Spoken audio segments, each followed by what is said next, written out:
ഹരി ഓം. കൽക്കി രൂപികളായിരിക്കുന്ന എല്ലാ നാരായണന്മാർക്ക് NSK ബ്രഹ്മഗീത പാഠത്തിലേക്ക് സ്വാഗതം. ഞാൻ നിങ്ങളുടെ സ്വന്തം ശീലായപ്പൻ. നമ്മളിപ്പോൾ ബ്രഹ്മഗീതയുടെ 10ാമത്തെ പാഠമായ പുനർജന്മത്തെക്കുറിച്ചാണ് പഠിച്ചുകൊണ്ടിരിക്കുന്നത്. ഇത് വളരെ ബൃഹത്തായ ഒരു പാഠമാണ്. ഇതിന്റെ 4 ഭാഗങ്ങൾ നമ്മൾ പഠിച്ചു കഴിഞ്ഞു. ഇതിൽ കൂടെ 8 ക്വസ്റ്റ്യൻ ആൻസറുകളാണ് നമ്മൾ പഠിച്ചത്. ഇന്ന് നമ്മൾ 5ാമത്തെ പാഠത്തിലേക്ക് കടക്കുകയാണ്. ഇതിനകത്ത് 2 ക്വസ്റ്റ്യൻ ഉൾപ്പെടുത്താൻ ഞാൻ ആഗ്രഹിക്കുന്നു, പക്ഷേ അത് ഉൾപ്പെടുത്താൻ പറ്റുമെന്ന് എനിക്ക് തോന്നുന്നില്ല.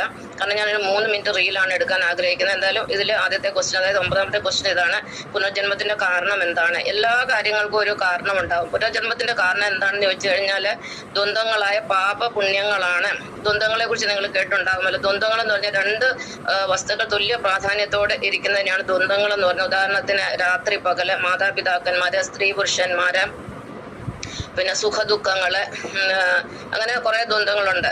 അതില് ഒരു ദ്വന്ദ്മാണ് പുണ്യപാപങ്ങൾ. ഇപ്പൊ മനുഷ്യന്റെ പുണ്യവും പാപവുമാണ് അവരെ പുനർജന്മത്തിലേക്ക് നയിക്കുന്നത്. അപ്പം നമുക്ക് അതിനെക്കുറിച്ച് പഠിക്കുമ്പോൾ ഭൂമിയിലെ മനുഷ്യരെ കുറിച്ച് അല്പം പഠിക്കേണ്ടതായിട്ടുണ്ട്. ഭൂമിയിലെ 3 തരം മനുഷ്യരാണുള്ളത്. നമുക്കറിയാം: സാത്വികന്മാര്, രാജസന്മാര്, താമസന്മാര്. അതായത് വൈഷ്ണവര്, രാജസന്മാര്, അല്ലെ ബ്രഹ്മര്. വൈഷ്ണവര്, ബ്രഹ്മര്, ശൈവര്, ഇങ്ങനെ 3 തരം മനുഷ്യരാണുള്ളത്.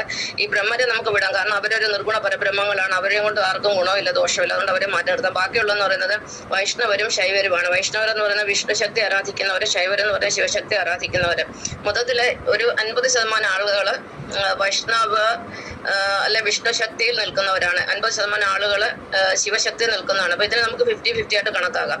വിഷ്ണു ശക്തിയിൽ നിൽക്കുന്നവര് മറ്റുള്ളവർക്ക് യാതൊരു ബുദ്ധിമുട്ടും ഉണ്ടാക്കാതെ അഹിംസാവാദികളായിട്ട് ജീവിക്കുന്നവരാണ്. മറ്റുള്ളവരുടെ നന്മയാണ് അവരുടെ ലക്ഷ്യം. എന്നാൽ ശൈവർ അങ്ങനെയല്ല. അവര് തിന്മ ചെയ്യുന്നവരാണ്, മറ്റുള്ളവർക്ക് ദ്രോഹം ഉണ്ടാക്കുന്നവരാണ്. അവര് ചെയ്യുന്നതൊക്കെ പാപകർമ്മങ്ങളാണ്. വൈഷ്ണവര് ചെയ്യുന്നവരെ, വിഷ്ണുശക്തിയിൽ നിൽക്കുന്നവരൊക്കെ ചെയ്യുന്ന പുണ്യകർമ്മങ്ങളാണ്. പുണ്യകർമ്മങ്ങൾ ചെയ്യുന്നവർക്കാണ് മോക്ഷം. പാപകർമ്മങ്ങൾ ചെയ്യുന്നവർക്ക് പുനർജന്മം അല്ലെങ്കിൽ നരകം എന്നാണ് പറയുന്നത്. അപ്പൊ നമ്മൾ ചെയ്യുന്ന പുണ്യത്തിന്റെയും പാപത്തിന്റെയും ഫലമായിട്ടാണ് നമ്മൾക്ക് വീണ്ടും ജന്മം എടുക്കേണ്ടി വരുന്നത്. എല്ലാവർക്കും ജന്മം എടുക്കേണ്ടി വരും. എന്നാൽ മോക്ഷം കിട്ടിക്കഴിഞ്ഞാൽ അവർക്ക് വീണ്ടും ജനിക്കേണ്ടതായി വരുന്നില്ലെന്നാണ് നമ്മുടെ വേദങ്ങൾ നമ്മളെ പഠിപ്പിക്കുന്നത്. എങ്കിൽ പോലും യുഗത്തിന്റെ അവസാനം ഭഗവാൻ ഈ ഭൂമിയിൽ അവതരിക്കുന്ന സമയത്ത് എല്ലാവർക്കും വന്നെങ്കിലേ പറ്റുകയുള്ളൂ. ആ സമയത്ത് എല്ലാവരും ഈ ഭൂമിയിൽ ആരൊക്കെ എന്നൊക്കെ ജീവിച്ചിരുന്ന അവരെല്ലാം ഈ ഭൂമിയിൽ എത്തിച്ചേരും എന്നുള്ളതാണ്.